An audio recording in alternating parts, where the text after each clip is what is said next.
Your circle is either helping you level up or they're keeping you stuck.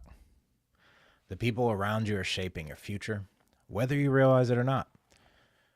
Even in the words we're saying, if you're surrounded by small thinkers, complainers, and excuse makers, guess what? You're going to stay stuck with them. And if you're surrounded by action takers, risk takers, winners, guess what?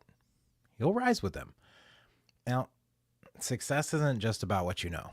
Knowledge is great, but it's not everything. It's about who you're around.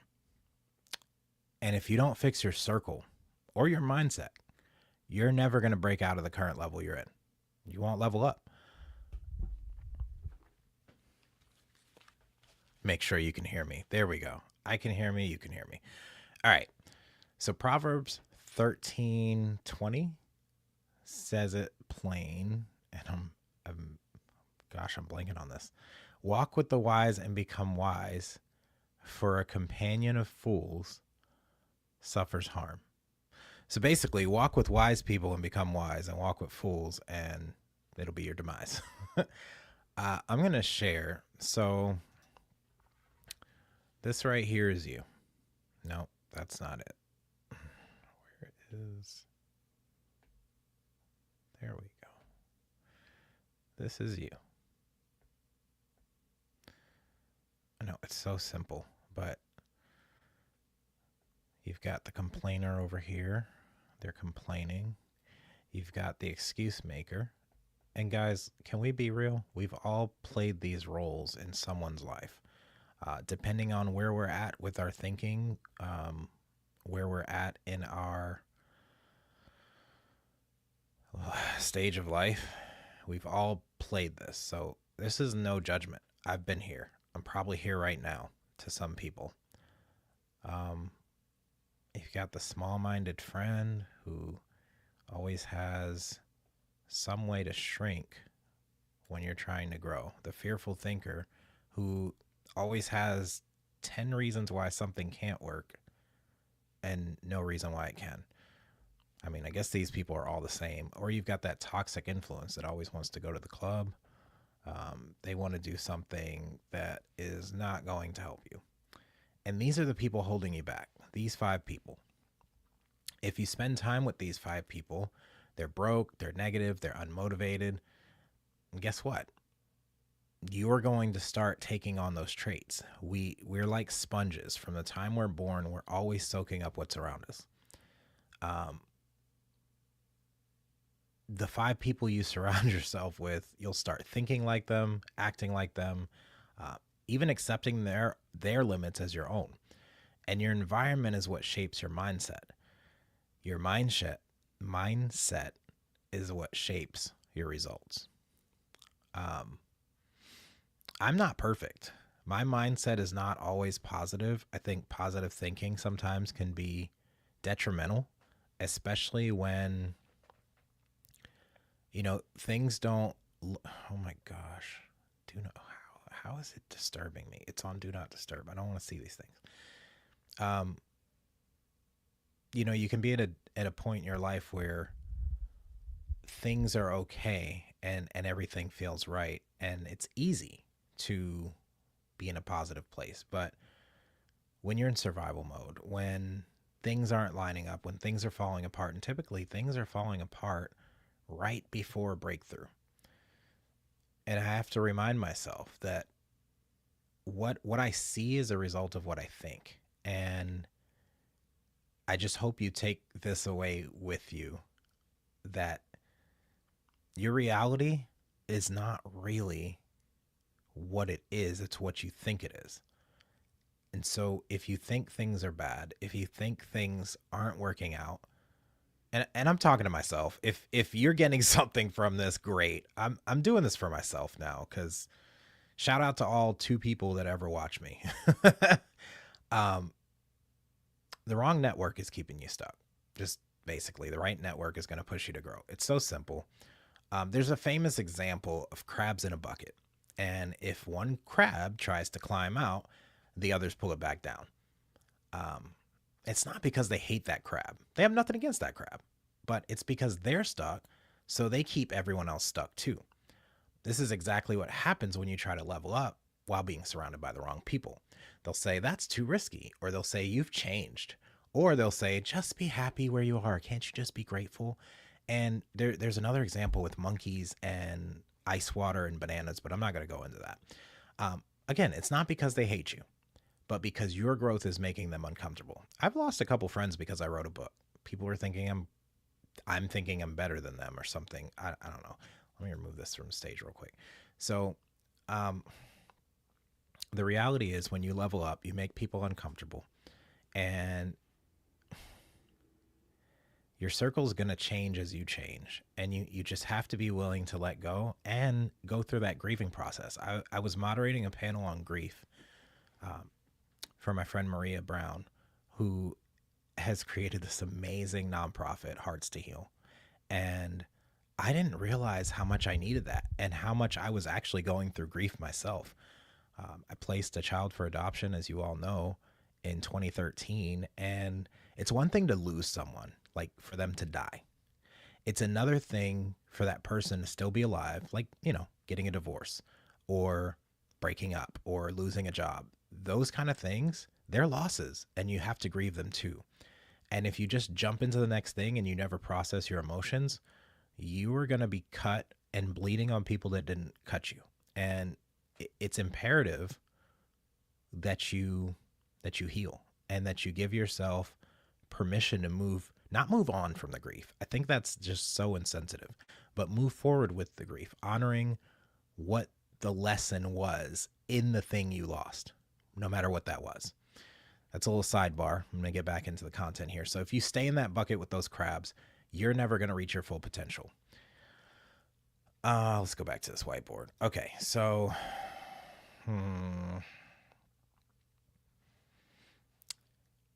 I want you to ask these 3 questions about the people in your circle.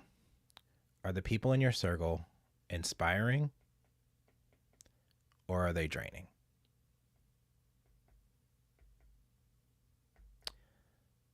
If they're inspiring, I mean, I guess the answer is clear. If they're inspiring you, keep them around. Level up with them. Inspire each other. But if they're draining, don't even give your energy. I tend to give a lot of energy to people that drain me because I have this false belief that if I don't take care of the least of these, then I've denied Jesus. And religion can really scar you. It's one thing to take care of the least of these, like the children, the people that can't help themselves, but the people that can and choose not to, that's not my job. Anyway, so 2, do they push you to grow, or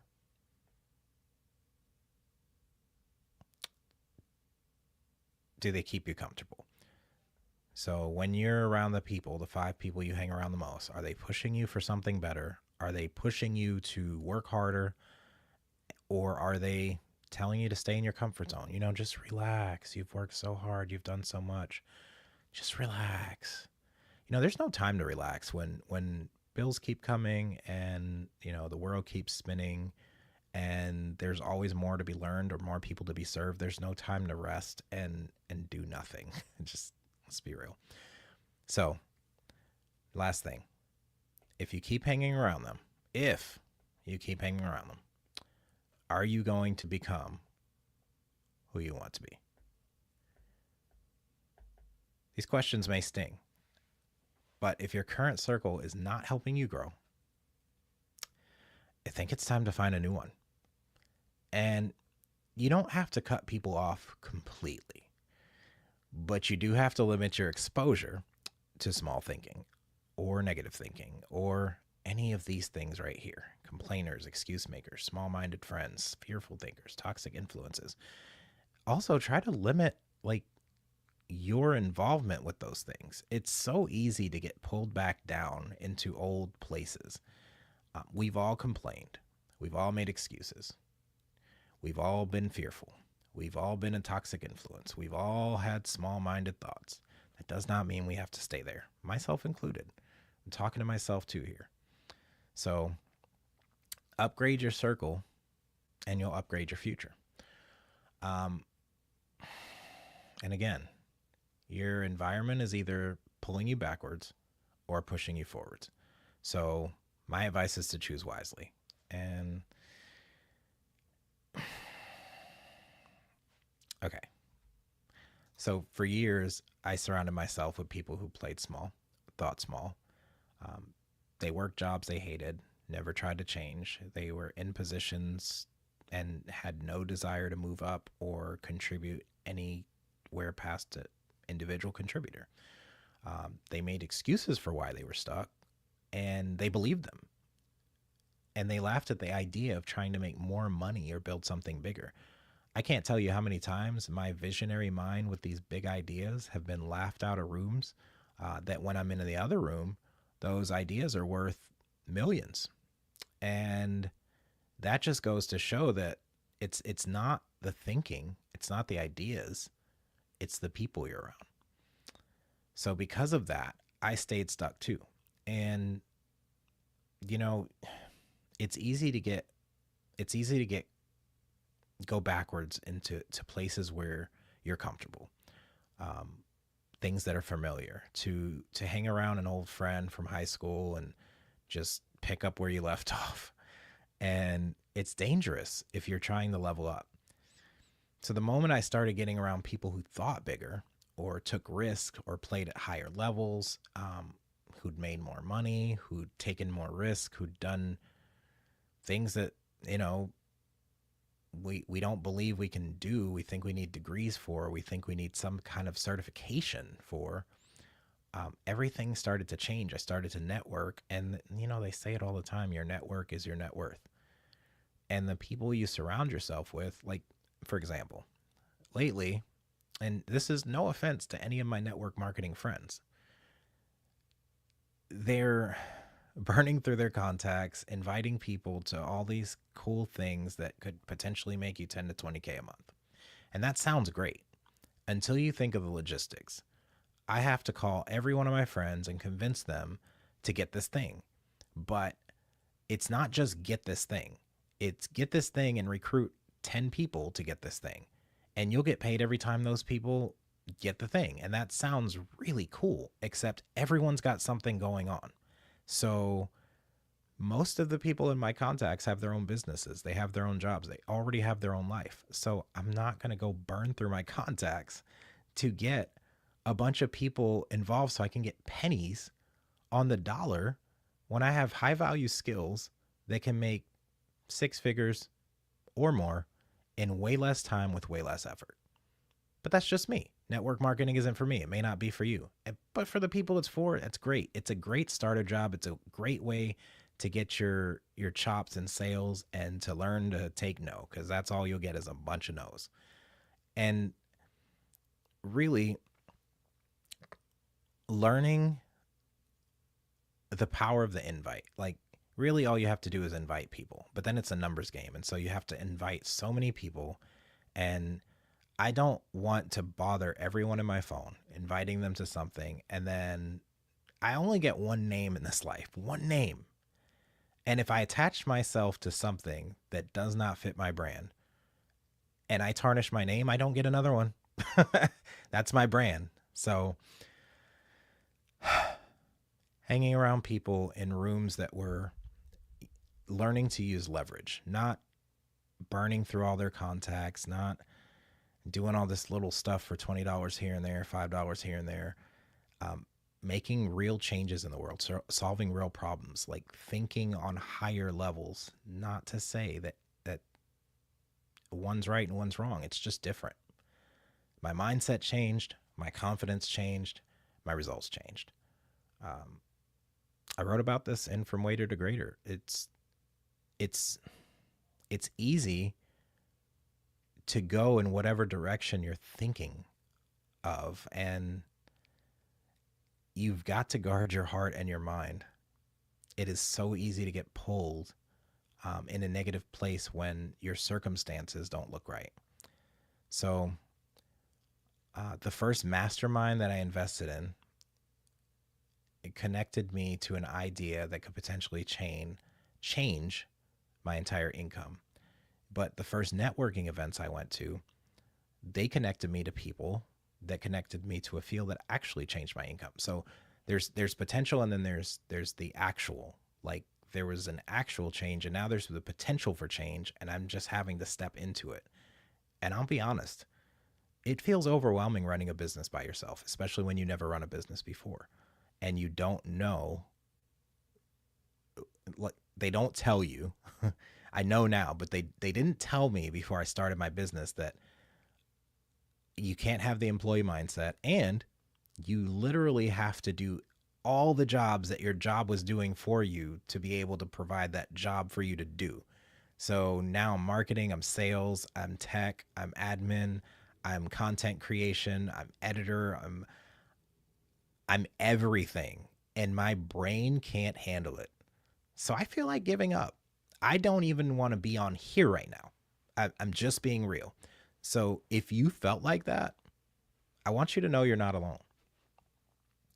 One relationship can open the door to opportunities that you don't even know exist. That's how it was for me. There was just one opportunity. That's all it takes. And I'll never forget. My sponsor said, well, I was in the pits, and I just didn't think I'd ever get that UX job. And he said, "Oh, don't be so sad. Somebody's got to mess up and hire you." And I want you to take that. It's morbid as it sounds. Somebody's got to mess up and pay you once. Somebody's got to mess up and give you that opportunity just once. But you have to be in the room. You have to be willing to have those conversations with the people. And that's the power of your circle. So, how can we build a powerful network? Let's see. Let's go to the trusty whiteboard. Okay. So, events, masterminds, online communities. I'll just abbreviate. You know what I'm saying? Go where the growth minded people are. In your niche, like where are those growth minded people hanging out? Put yourself there. The other thing, I was doing another panel for M3 Plus, and we were talking about mentorship, mutual mentorship. And they asked, what is the value of having a mentor? And, or as a mentor, I don't remember the question, but I remember my answer. uh, a mentor, being a mentor is one thing. You're giving value, right? But being a mentee, if you're just a taker and you never give back the value of, hey, you gave me this thing and I tried it and it worked, or you gave me this thing and I tried it and it didn't work. How can the mentor ever figure out whether what he's doing is working? Like, it's just as much of a blessing for the mentor to receive feedback as it is for the mentee to receive mentoring. And so I said all that to say, give value first. Don't just go in asking to get something. What can you give? How can I serve? Don't just take, bring something to the table. And then third, invest in relationships. Long-term connections matter more than quick wins. So invest in those relationships. It's not just, hey, buy my thing, or hey, give me this, or, transactional. It's, hey, you want to go grab coffee? Hey, what are you doing this day? Hey, go deeper. How are you today? How's your day been? What's going on in your life? How are your kids? How's your business? You don't get answers to problems that you could potentially be the solution to if you never ask the questions. Just saying. So successful people want to be around other action takers. And I know there's a lot of people that probably don't want to be around me right now because I keep having panic attacks. I keep stressing out about how to make this business work and what to do first. And I keep spinning my wheels. And sometimes I'm not the most positive person, but we all go through it. So probably too much there, but I can't be anything else but me. The script doesn't work for me. A lot of things don't work for me. I'm psychologically unemployable. I'm a visionary. I know how to get you results. I know how to get you moving. I know how to encourage people. Encouragement is my gift, my God-given gift and talent. I know that when people come into my presence, they leave transformed. And so I'm going to say this: if you want to get in the right rooms, start by being someone who brings value.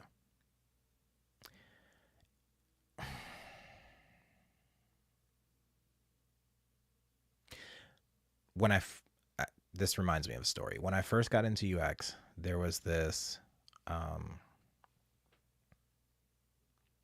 this article I read about, when you're trying to build your portfolio project, you got the age old adage of, I got the degree. Now I need experience to get the job, but I need the job to get experience. Well, beautiful thing in UX is you're creating solutions for products, problems, experiences. And so there are mom and pop shops, and you can actually go visit their website, visit their store, find out where the gaps are, fill them, give them some sort of solution, and then say, hey, I found this problem.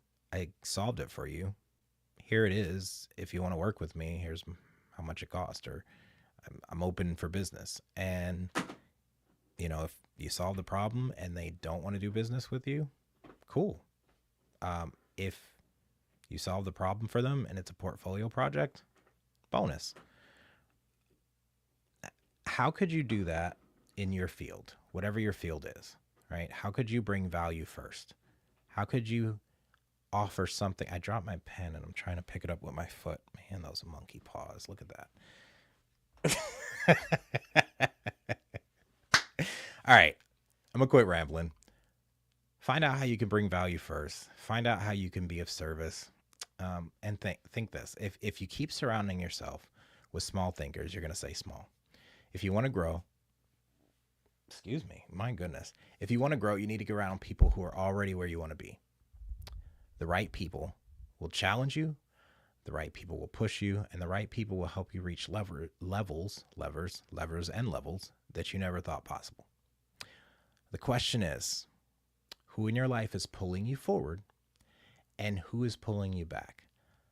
I want you to drop it in the comments, but please, guys, do not start fighting up in my comments and tagging people passive aggressively, trying to call them out. And remember this: you aren't built for the crab buckets. You were built to break through and level up. And if you're serious about upgrading your network and stepping into bigger opportunities, grab a copy of From Waiter to Greater. There is a framework in there that tells you exactly how to level up no matter where you are. Because the life you're wanting, it's waiting. And you need the right people to help you get there. You need the right mindset to help you get there. And I hope that you find your people that will uplift you. And I hope if you're watching this and I've been a drain to you lately, that you forgive me for my human. Because I'm about to go hit the gym, and then I'm going to get to work, and I'm going to work harder because no one cares. And I'm saying that to me, and I'm saying that to you. Nobody cares. Work harder. Until the next time, be bold and courageous, and do everything that you do with passion. And I promise you will have a life that you love. Oh, check out the Greater Journey podcast, episode 1, Safe Connect ID, with Greg Alexander and Eric Kibido. It is an incredible episode. It just released today. And we're talking about something that could potentially, well, it's already changing lives. It is a system that allows you to either by proxy or personally put your information in if you have a mental disability, so that when you are pulled over by law enforcement, you don't lose your life or your dignity. Such an amazing podcast. You've got to go check it out. You can listen to it where you listen to your podcasts. You can listen to it on YouTube, Apple Music, Spotify, because I actually did it right this time. Listen, I learned from my mistakes. I may bump my head a lot, but I finally learned from my mistakes. Other thing, book signing will be on September 18th, and that will be in North Richland Hills. That post is on my Facebook. You can go check it out. If you've pre-ordered your books and it's been a while, reach out. If you can be at the book signing, be there. I will get you your book in person signed. If you can't be there and I have your address, if I don't have your address, I'll reach out. I'm going to send you your book signed personally. Let me see any other updates. If you're looking for someone to speak to your people and help develop your leaders, I am available. And being a transformational speaker, people that come into my presence don't leave the same. So I'll leave you on this note again. Be bold and courageous. Do everything that you do with passion, and I promise you will have a life that you love. I will see you in the next video.